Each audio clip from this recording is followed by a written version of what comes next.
until then, we will move on to other basketball news. We have USA Olympic basketball. Kevin Love dropping out, and I believe it was Bradley Beal also pulling out of the US Olympic team.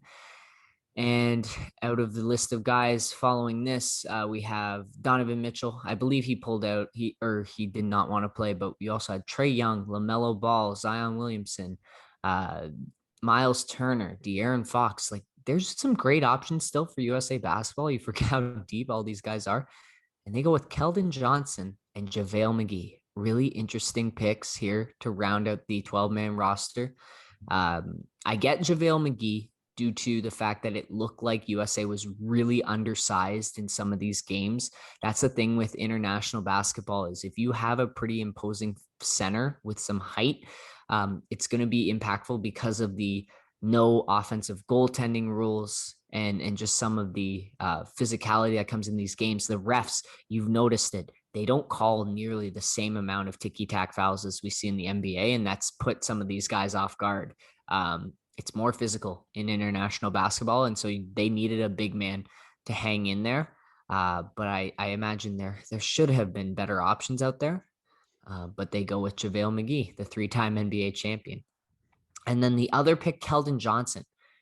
He's a great young player. He's decisive. He's a great finisher. He's got good bounce, good athlete, but there's got to be quite a few other better options than Keldon Johnson there to go with. And I'm left kind of scratching my head at what the thought process was there.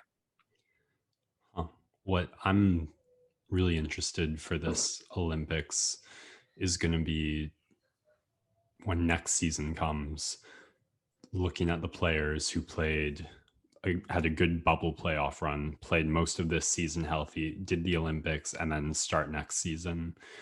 That's a pretty crazy strength or just none of the usual 3-4 month layoff that basketball players often have. I'm curious to see if anyone steps up to their game the way we've kind of seen Jokic do this past year, or we see like a big downslide in some of those players. But there aren't too many names that come to mind. Most guys seem to have been injured at some point.